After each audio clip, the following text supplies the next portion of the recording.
মাঘী পূর্ণিমা ২০২৫ এই বিশেষ দিনটিতে আপনার বাড়ির সদর দরজায় ঝুলিয়ে দিন এই জিনিস এবং পালন করুন শাস্ত্রীয় বিধি মেনে সদর দরজা সম্পর্কিত পূর্ণিমা তিথির কয়েকটি টোটকা, যা পালনে মা লক্ষ্মীর কৃপায় আপনার সোনার সংসারটি ধন সম্পদে পরিপূর্ণ থাকবে। দূর হবে বাস্তুদোষ, সর্বকার্যে আসবে সফলতা, রোগ ব্যাধি নাশ হবে।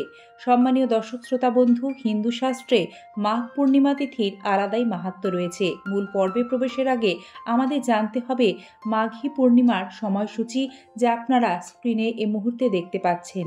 হিন্দু শাস্ত্রে মাঘ পূর্ণিমা তিথি এতটাই গুরুত্বপূর্ণ, মাঘী পূর্ণিমা তিথিতে শুভ কাজ করলে তা খুব দ্রুত ফল প্রদান করে। এই পূর্ণিমা তিথিতে ব্রহ্ম মুহূর্তে প্রাতঃ স্নান সারতে হয় এবং পুণ্য স্নান করার সময় ভগবান শ্রী হরিবিষ্ণুর নাম জপ করলে বহু সুফল অর্জন হয়। আর স্নানের পর দান, কয়েকটি শাস্ত্রীয় বিধান পালন করলে গৃহস্থের কল্যাণ হয়।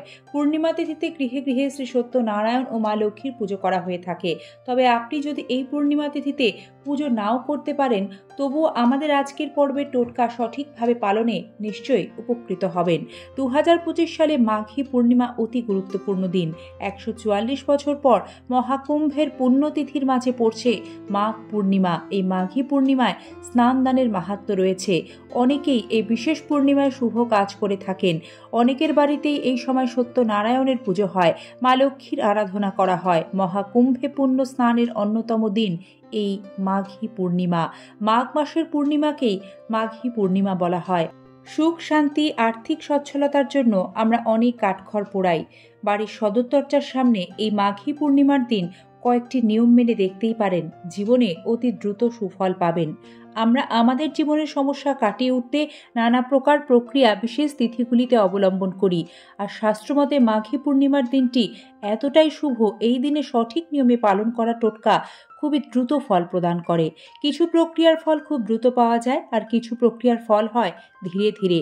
আবার অনেক সময় কোনো প্রক্রিয়া অতি সাধারণ বলেও মনে হয়, কিন্তু প্রক্রিয়াগুলি সঠিক নিয়ম ও ধৈর্যের সঙ্গে পালন করলে অবশ্যই ফল পাওয়া যায়। পুজো পার্বণ বা টোটকার মাধ্যমে অবশ্যই জীবনে ছোটখাটো সমস্যার হাত থেকে মুক্তি পাওয়া যায়। টোটকা যেমনই হোক, তার প্রভাব ধীর গতিতে হলেও আমাদের জীবনে কাজ করে চলে। আমরা সকলেই জানি, শাস্ত্রমতে তামার পাত্র অত্যন্ত শুভ বলে মনে করা হয়। যে কোনো পুজো পার্বণে এই তামার পাত্র ব্যবহার করা হয়। যদি তামার পাত্রে জল রেখে প্রতিদিন সকালে ঘুম থেকে উঠে বাড়ির প্রধান দরজায় ছিটিয়ে দেওয়া যায়, তা বাস্তুর জন্য অতি শুভ। তবে মাঘী পূর্ণিমার দিন একটি তামার পাত্রে জল পূর্ণ করবেন। সেই জলে কিছুটা হলুদের গুঁড়ো মিশিয়ে নেবেন। তারপর খুব ভালোভাবে আপনার বাড়ির সদর দরজার বাইরে ওই তামার পাত্রের হলুদ মিশ্রিত জল ছিটিয়ে দিতে হবে। এই কাজটি আপনারা করবেন ১২ই ফেব্রুয়ারি বুধবার ২০২৫ সকালবেলায়, কারণ উদয়তিথি অনুসারে ১২ই ফেব্রুয়ারি চলতি বছরে মাঘী পূর্ণিমা। এই ক্রিয়ার সুফল হলো আপনার বাড়িতে বাস্তুদোষ থাকলে তা খুব দ্রুত খণ্ডন হবে।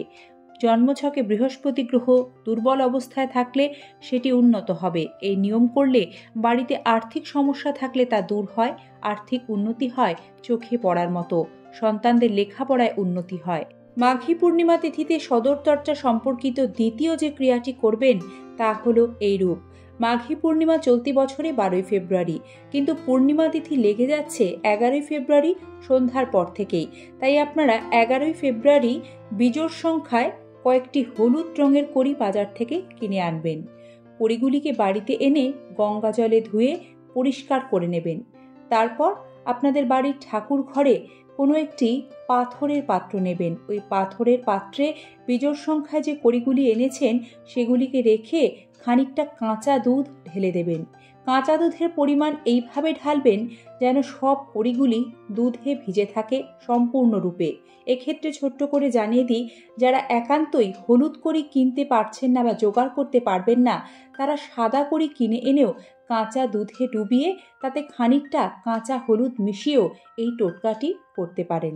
তারপরে যে কাজটি করবেন তা হলো, কাঁচা দুধে ভেজানো কড়ি সমেত পাথরের পাত্রটিকে ১১ই ফেব্রুয়ারি রাতে আপনার বাড়ির এমন স্থানে রাখবেন যাতে পূর্ণিমার চাঁদের জ্যোৎস্নার আলো ওই পাত্রটিতে খুব ভালোভাবে পড়ে। সারা রাত ওইভাবেই চাঁদের আলোয় দুধে ভেজানো কড়িগুলিকে রেখে দেবেন। পরদিন সকালে অর্থাৎ 12ই ফেব্রুয়ারি ঘুম থেকে উঠে সবার আগে নিজের হাতের তালু দর্শন করবেন। তারপর প্রাতঃ স্নান করবেন। প্রাতঃ স্নান করার সময় স্নানের জলে গঙ্গা জল মিশিয়ে নেবেন এবং স্নান করার সময় ওম নমো ভগবতে বাসুদেবায় মন্ত্র অবশ্যই জপ করবেন। স্নান সেরে শুদ্ধ একটি সাদা বা হলুদ রঙের বস্ত্র পারলে পরবেন। স্নানের পর সূর্য প্রণাম করতে ভুলবেন না। এই কাজগুলি পর্যায়ক্রমে নিয়ম অনুসারে সেরে নেওয়ার পর পাথরের বাটিটি কাঁচা দুধ ও কড়ি সমেত ঠাকুর ঘরে এনে রাখবেন। কড়িগুলোকে পাথরের বাটি থেকে তুলে আলাদা একটি পাত্রে সরিয়ে রাখবেন আর কাঁচা দুধ অশ্বত্থ গাছের গোড়ায় ঢেলে দেবেন। এতে গ্রহদোষ খণ্ডন হবে। কড়িগুলোর গায়ে হলুদ ও সিঁদুরের ফোঁটা দিয়ে সেগুলি মা লক্ষ্মী চরণে ছুঁয়ে একটি লাল শুদ্ধ নতুন কাপড়ে রেখে কাপড়টি ভালোভাবে বেঁধে একটি পুঁটুলি মতো করে নেবেন।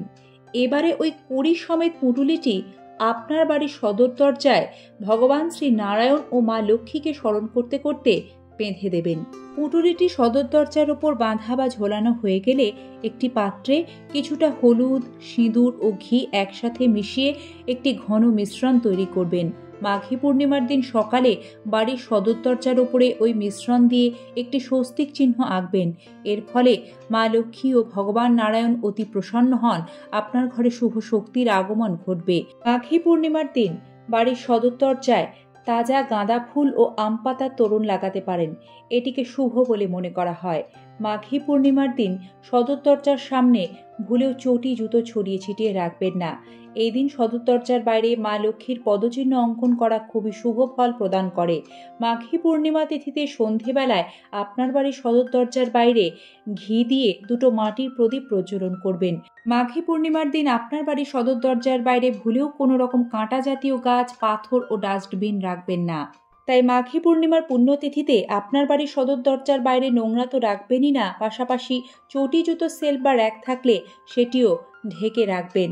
বন্ধুরা, মনে রাখবেন, আমাদের বাড়ির সদর দরজা দিয়েই গৃহে শুভ শক্তির আগমন হয়।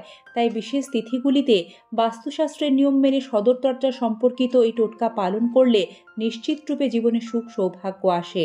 আজ এই পর্যন্তই। সম্পূর্ণ ভিডিওটি দেখার জন্য আন্তরিক ধন্যবাদ। জয় শ্রী নারায়ণ, জয় মা লক্ষ্মী। মাঘী পূর্ণিমার শুভেচ্ছা সকলকে। সাথে থাকবেন, ভালো থাকবেন। দেখা হবে আগামী পর্বে।